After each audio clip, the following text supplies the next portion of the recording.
The first casualty in any assault is invariably the truth. Aren't we living in a world in which we are less and less evidence-based? But what is it about journalists that tyrants find so terrifying?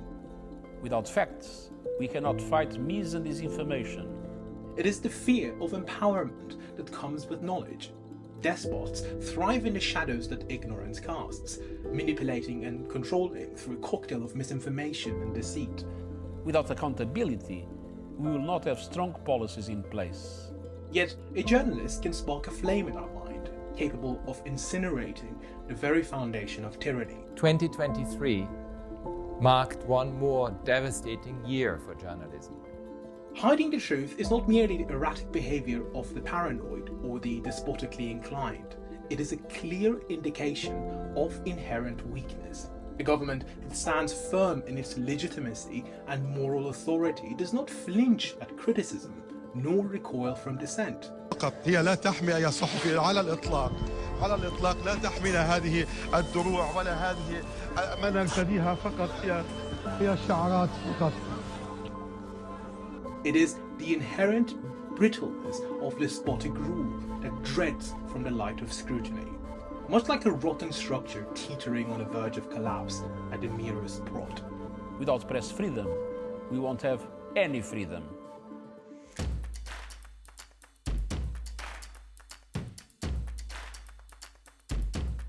On this year's UNESCO-designated World Press Freedom Day, our gaze is inevitably drawn to Gaza. How can we look away when more than 70% of journalists killed globally in 2023 were Palestinian reporters and victims of Israeli airstrikes?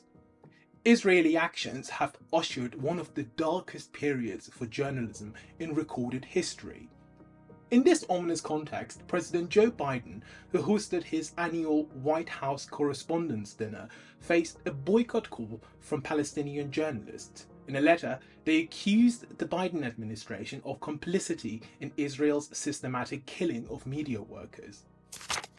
The toll exacted on us for merely fulfilling our journalistic duties is staggering, the letter read.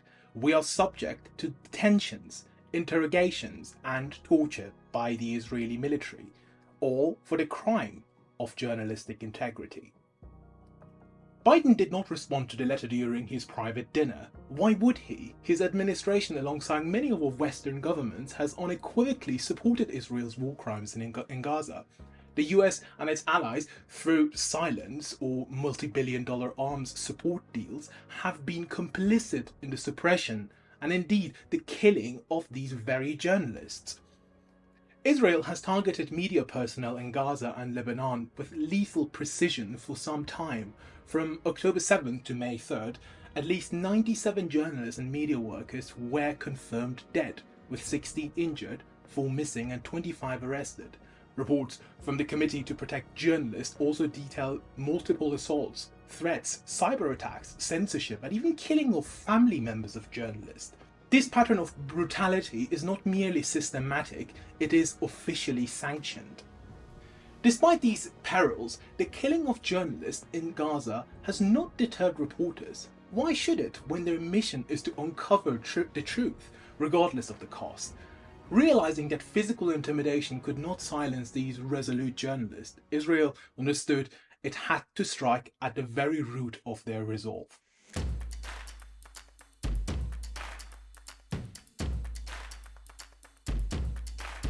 On the 1st of April, under the convenient banner of national security, the Israeli Knesset took a significant step towards deeper tyranny with the enactment of a draconian measure. Termed the Jazeera Law, this legislation grants the communication minister sweeping powers to close foreign media operations deemed a threat to Israel's nebulous security standards. Shlomo Karhi, the communications minister, who had called for more land in Gaza to be annexed after 7th of October, praised the law as an essential tool against those purportedly using press freedom to undermine Israeli Defense Force, the IDF, and incite terrorism. With his usual flair for dramatics, the embattled Prime Minister Benjamin Netanyahu vocally supported wielding this new legislative weapon. Its effects were immediate. The local Al Jazeera office were shut down, and now any media outlet casting a critical glance at governmental policies finds itself under threat. These ominous pronouncements extend beyond foreign outlets like Al Jazeera, menacing local critics like domestic liberal newspaper Haaretz and the public broadcaster Khan. Since the beginning of the war, my office has received numerous complaints that the Haaretz newspaper has taken a harmful line which undermines the goals of the war and weakens the military effort and societal resilience, Shlomo Karhi claimed. He alleged that some of Haaretz's article, including a piece by columnist Amira Haas, who wrote on the 7th of October that in one day Israeli citizens experience what Palestinians have experienced and experience for decades as a matter of routine, including military invasion, death, cruelty, children killed, bodies left in the streets, may have crossed a criminal threshold. From the 7th of October, Israel has imposed strict control on media access to Gaza, effectively barring journalists despite repeated pleas from media organizations for free and unfettered access. So why are the Israelis not letting us in?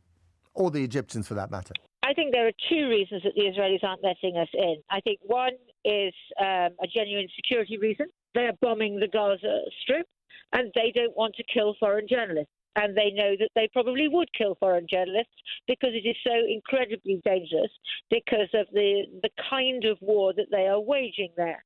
And then I think the second reason is because I think that they don't particularly want us to report on what the impact of their campaign has been.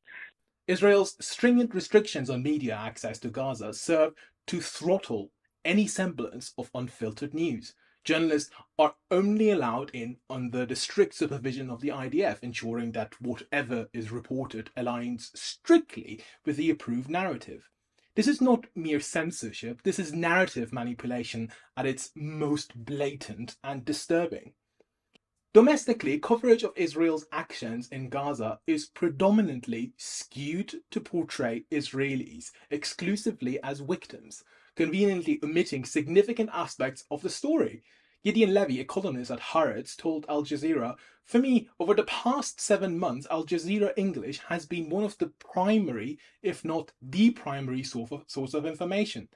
Al Jazeera English was one of the most, if not the most, source of information about what's going on in Gaza, because Israeli TV doesn't show anything from Gaza, and Al Jazeera English was such a reliable and enriching source of information for me as a citizen, not as a writer. What is Israel so desperate to hide? The unrelenting efforts of journalists, now under great threat, including those from Al Jazeera, have peeled back the curtain on Israel's war on Palestine.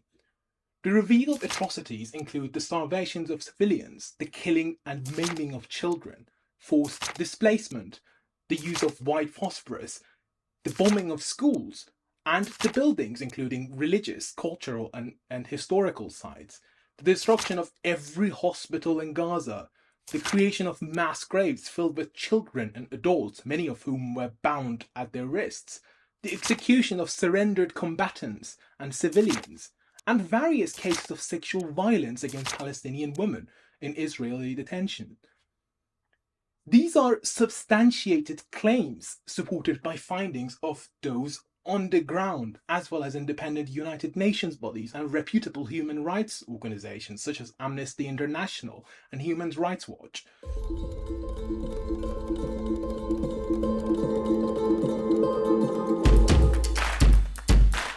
Yes, we have seen this before. The strategies employed by Israel to shut down media are not innovative. They are the hallmark of authoritarian regimes seen throughout history. During the grim years of apartheid South Africa, the National Party wielded censorship as a weapon of control. The media was under an iron fist. Publications criticizing government policies were systematically banned, and journalists revealing the harsh realities faced harassment, detention, or worse.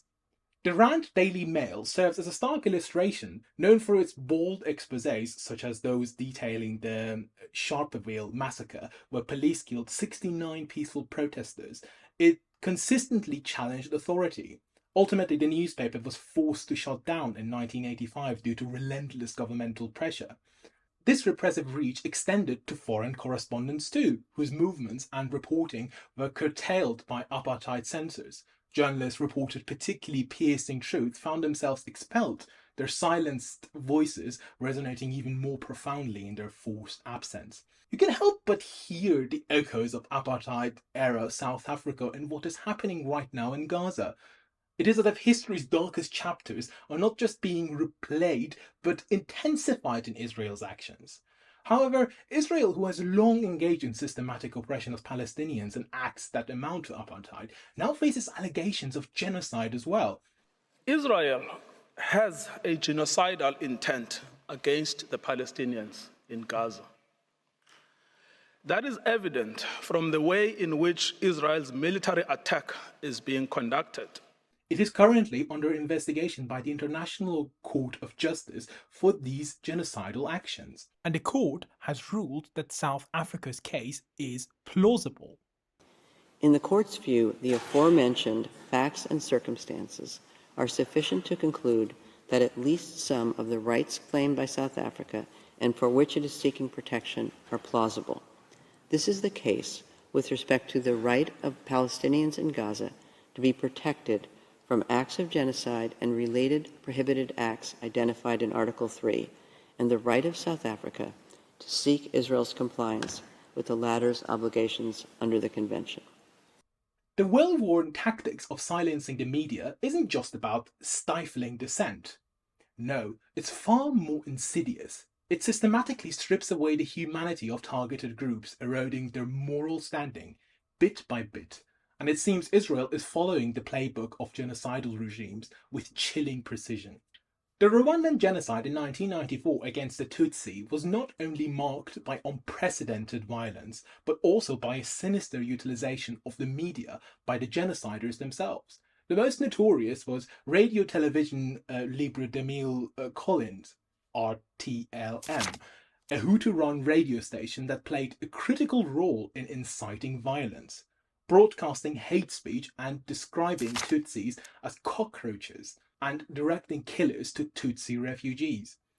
The aftermath of the genocide saw the conviction of key figures behind RTLM by the International Criminal Tribunal for Rwanda, highlighting the recognized role of media leaders in atrocities committed during the genocide. In Israel, the media landscape often amplifies the official line rather than checks it, with instances of hate speech and dehumanization of Palestinians being commonplace. For example, commentators like Zvi Yeskeli of Channel 13 downplayed the severity of attacks on journalists' homes and described humanitarian catastrophes as mere collateral in a quest for victory.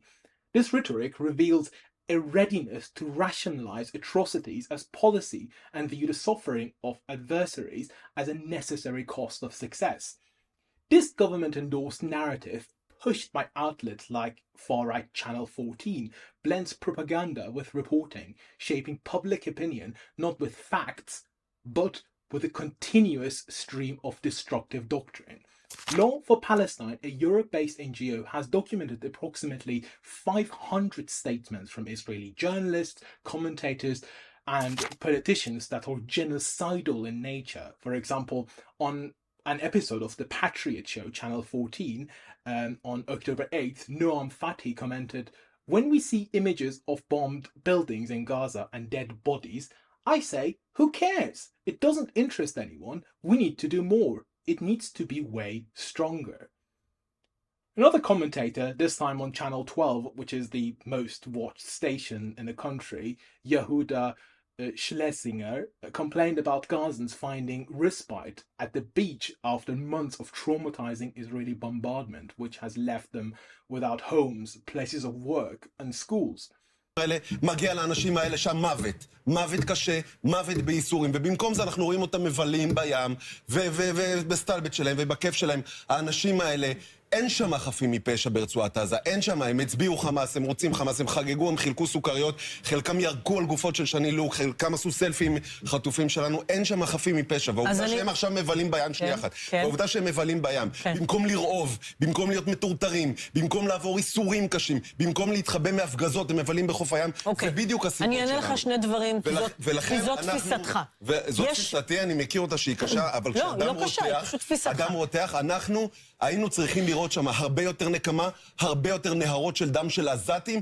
We should have seen a lot more revenge, a lot more rivers of Gazans' blood. The Bosnian Genocide in 1992 provides further stark parallels in the targeting and elimination of journalists who covered genocide. Journalists from around the world converged on the besieged city, but their presence did not shield them from the dangers of war. Sniper fire and random shelling were constant threats as journalists reported from the front lines. The Sarajevo television building, representing a source of Bosniak resistance through information, was repeatedly targeted by Serb forces. Many journalists were killed while on duty, including those who ventured out to cover the surrounding conflict zones. The siren sounded moments after the television station was hit around 9 in the morning, but the damage was done. Can we get a car? Take us to Margaret, please. Can we get a car? Can we borrow your car? How are they? How is the group? Rooms used by foreign news teams took the brunt of it. It was the worst attack on the building so far. Targeting of journalists served a dual purpose, eliminating witnesses to the atrocities and suppressing a narrative that contradicted Serbian nationalist propaganda. Again, years later, similar incidents still unfold in Gaza, but journalists continue to face dire threats under comparable circumstances. The assassination of Shireen Abu Akleh in 2022 and the bombing of building housing major international media outlets, including the Associated Press, follows this egregious pattern.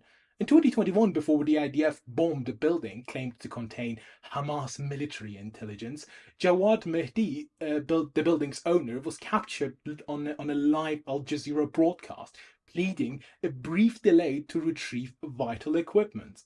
But there was no arguing, not even about the timing. انهار البرج انهار البرج انهار البرج. Despite his plea for just 10 minutes to salvage cameras and other gear, the request was denied, leading to his despairing response. "You have destroyed our life's work, memories, life. I will hang up. Do what you want. There is a God." The Associated Press, which had operated from that building for 15 years and had staff literally living in the building, confirmed that they had never observed any Hamas activities or operatives within. Despite this, the Israeli military provided no evidence to substantiate their claims about the building housing military assets.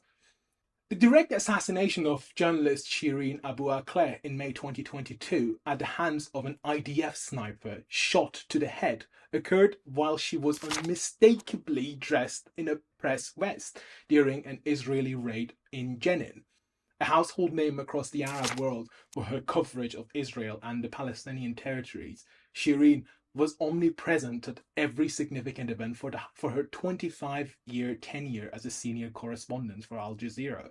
She was relentless in covering the truth and presenting it to the public. Her assassination was initially met with a fury of denials. When an IDF acknowledgement of probable responsibility finally came, it lacked any charges or meaningful accountability. In October 2023, an independent UN report, alongside various media investigations, including from CNN, confirmed that Israeli soldiers took Shireen Abu Akleh's life without cause. Nasser Abu Bakr, president of the Palestinian Journalists Syndicate, said, "The UN report confirms what has been clear to Palestinians for years, that the Israeli Defense Force deliberately used lethal force to silence and intimidate journalists." As a result, the International Federation for Journalists, together with the affiliate PJS, called on the ICC to investigate the killing of the Palestinian journalist. But Shireen is of course not alone. Recent assassinations of Hamza Wael Dado, the son of Al Jazeera's Gaza correspondent Wael al-Dado, and Mustafa Turia, who were targeted by the IDF with drones, further substantiate that journalists in these regions are not just caught in crossfire. In every instance, Israel claims to have launched a probe into its own actions. However, unsurprisingly, these investigations never lead to anything substantial. And they are soon forgotten as the international community's attention is just diverted by Israel's ongoing and more severe crimes against the Palestinians. The lack of accountability is not an oversight, it's a calculated policy of impunity that essentially declares, we act with abandonment. What can you do about it?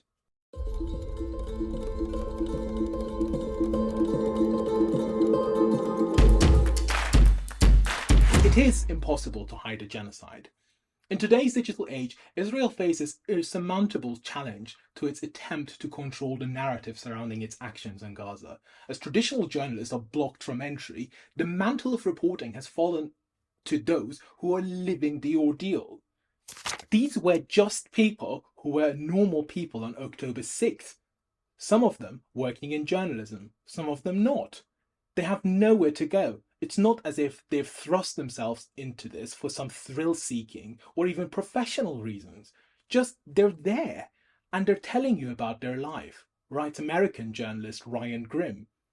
Citizen journalism leveraging platforms like social media and instant messaging has not only supplemented traditional news, but has become the linchpin of reporting from Gaza. It ensures that the stories of suffering and resistance are brought to light. This includes irrefutable evidence of atrocities, videos, photos, personal accounts that document the killing and massacring of children, systematic destruction, and other acts that are blatant war crimes. Disturbingly, some of this footage is uploaded by the perpetrators themselves, IDF soldiers who broadcast their war crimes accompanied by genocidal rhetoric.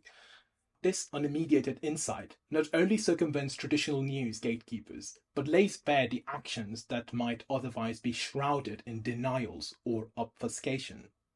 This shift to other forms of consuming media comes as many mainstream journalist outlets, which purport to be liberal, have played a role in broadcasting Israeli lies, such as 40 beheaded babies by Hamas. The reporting by one Israeli TV channel that 40 babies were murdered by Hamas, including being beheaded, makes a number of the front pages, the Metro, the Times, the Eye. Hiring an actress to play an anti-Hamas nurse, placing fake evidence to prove that Al-Shafifa hospital was a Hamas headquarters, claiming that Palestinians in Gaza faked their own injuries, or perhaps worst of all, asserting that UNRWA, the principal organization responsible for providing aid in Gaza, has been colluding with Hamas, which played into the hands of Israel, intent on starving the Palestinians. The primary audience for these revelations is the younger generation, who predominantly consume news via social media rather than through traditional outlets like satellites or live news. This shift is significant. It has driven the burgeoning global movement among universities and institutions advocating for divestment from Israel as a form of protest against what they rightly view as an active participation in genocide. In this new era, where every smartphone is a potential broadcast station, the narrative of Israel's conduct is being shaped not by official channels, but by the collective voice of a global populace committed to uncovering the truth. Information will leak through the cracks of censorship and will shine brightly in the spotlight of social scrutiny. The irony is that every attempt to mask truth only draws more attention to it. And history is not kind to those who wage war, not just on people, but on facts themselves. Make no mistake, in the struggle between power and truth, truth invariably triumphs. It may not be immediate, and the cost is often grave, but it prevails steadfastly. It does so because there will always be people determined to document reality, to relay the stories that those in power seek to silence. Israel might think it can manage the narrative, but as history has taught every tyrant, the truth has a persistent way of overcoming obstacles and shattering constraints. Ultimately, the question isn't if Israel's deeds will remain obscured, it is whether the global community will react to what is laid bare right in front of them. That is what makes this something that every one of us has to confront. We have to know that in some way we actually share some responsibility for those deaths. Because for us, it is no priority whatever to stop it. Our United Nations, our government, our world is not that interested. The fact that you're watching this, that you've chosen to watch it, means that you're actually motivated to do something. And that, in the end, is the greatest hope the people in Gaza have. Thank you for watching.